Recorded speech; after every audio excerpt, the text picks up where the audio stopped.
in our state. Their sons and daughters are the ones who are in Afghanistan and in Iraq actively defending our freedom. So they find a board. The Save Darfur movement has been engaged for years, and through them we were able to bring people from all sides of the religious spectrum, from the evangelical Christian community to the most liberal branches of Judaism. All of them understand the issue. They've been so passionate about it. We brought them aboard and put together this coalition through which we were able to focus the state's attention on this issue.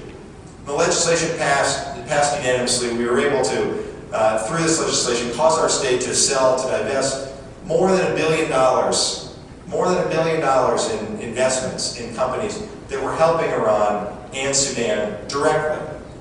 And it was an important step. And from that step, there are now more than a dozen other states that have done the same. There are municipalities throughout Florida and around the country. Washington, D.C. just recently divested. New York is in the works. There's a whole list that I could give you who are focusing on that issue. And it's the right thing to do. And it's the right thing to do not only because it feels good, but because there is a risk by making those investments. But there is also the opportunity to have an impact. The fact is, we were told all the time, and many of you, I suspect, walked in here thinking to yourselves, well, this is interesting, I'll spend a couple of hours, but really, what is it that I can do? How can I really have any impact? Well, if the only thing that were happening to stand up to exert economic pressure against Iran was an occasional symposium on tariff-free investing, I would agree with you. But it isn't. And when billions of dollars are divested, and that's coupled with efforts at the administration level, and the congressional level, and the United Nations level, when all of these economic sanctions are put together at a time when oil is trading for less than $40 a barrel, the noose around Ahmadinejad's neck can be tightened. And that's what we're here to do. The government in Iran and the government in Sudan, frankly, and in a number of the other countries where terror starts, are reliant upon foreign oil and the oil that they sell, the oil they produce, to prop up their economies. In Iran, for example, and Frank can confirm or correct me, but the number last I read, the Iranians need oil to be trading somewhere between $75 and $90 a barrel just to sustain their economy. It's now under 40. This is the right time to do this. So we continue to press other states, we continue to press localities, but there is more that we can do. On an individual level, Roger Robinson was years ahead of his time, and it's unfortunate that it took so long for the rest of us to catch up. But what he's doing, what his company does, and what Frank has been advocating for years as well, is to broaden this debate to make it more relevant for individuals. Most of us don't make an active decision to call a stockbroker and ask to buy Petrobras, or to reach out and say that they want to increase their stake in Gazprom. It's not decisions most of us make. But in our index funds and mutual funds and indirect investments, including at the state level, this is a huge issue. The investments are there, and we need to get them out. So just as Frank and Roger spoke about what we can do individually, in the legislature this year, we're trying to jumpstart that process at the state level.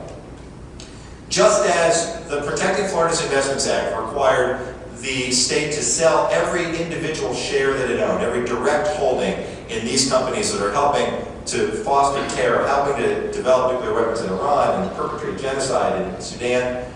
This year, we're taking a different approach. For the fact is, the majority of Florida's retirement funds are in a defined benefit plan, traditional benefit, traditional pension. You work it for the state for a long time, you retire, you collect the pension, it's a fixed amount, the state makes the investments. That's what we dealt with before. But there are billions of dollars in the state of Florida, $5 billion in the defined contribution plan, more in various other annuity plans and other retirement plans throughout the state, where individuals actually have a choice. They're given a range of options, just like in any other defined contribution plan, just like in a 401k plan. In Florida, there are billions of dollars. In New York State, there are over $20 billion. Around the country, it's hundreds of billions of dollars that are invested where the individual state employee, local employee, has a decision about where those dollars go. Our legislation this year says that if an individual Floridian can choose where his or her retirement dollars go while working for the government, state, local, there's a whole list. If you're a government employee and you have a choice, then the state must offer to you a terror-free option. Now, what that will do, I believe, is twofold. One, for those of you who are investment professionals in the room, it will actually give you something positive to talk about when it comes to investments. These days, there's not an awful lot. If it's possible for mutual fund companies, and we have a number of folks here, Mark, I appreciate you coming here. If it's possible for mutual fund companies and index funds to wrap themselves in the flag as they explain that there is now an option, just as you've heard, to make investments that won't help to foster terror, that will permit the state to and their interests to coincide, wrapping themselves in the flag in this environment and causing people to feel good about making investments is something that we ought to do. So this legislation would apply throughout the state of Florida. We're in contact, again, with legislators throughout the country to try to do that, to try to encourage them to do the same. And if they do, then we can go, all three of us, frankly, this is a trip I'll look forward to taking, can go to Wall Street and can make the pitch that while the funds that are out there now from folks who are way out in front on this issue are important, and given Mark's track record in particular, he already has a leg up. But this is something that everyone ought to be offering. This is something that Fidelity ought to offer. This is something that Vanguard ought to offer. This is something that every broker, every money manager in the country ought to have as an option for their individual investors.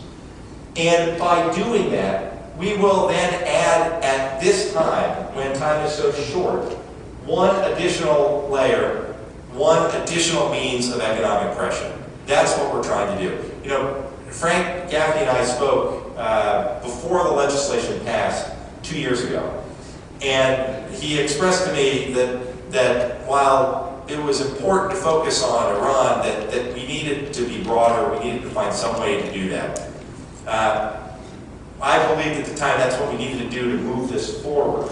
We're now down the road, and we have the opportunity, thanks to the good work that Roger Robinson has done and Frank's advocacy, we're now at the point where we can require every state of the country to tell their citizens that they believe they should have the choice to invest only in funds that don't invest in terror. And when we do that, what we will find is that, and those of you who have heard me talk about this, you should know how deeply I believe this, that wherever you are on the political spectrum, I suspect that if Frank Gaffney and I spent more than a few minutes talking, we would realize that there is very significant common ground we have on this issue, and we might differ on another issue or two, or 10. Nevertheless, wherever you are on the political spectrum, exercising your right to demand terror-free options, exerting economic pressure on Iran now in order to hopefully avoid having to use military force in the future is entirely consistent with your political views, whatever they are, wherever you are on the spectrum. And so I'm thrilled to be able to participate this morning. I know it's getting late.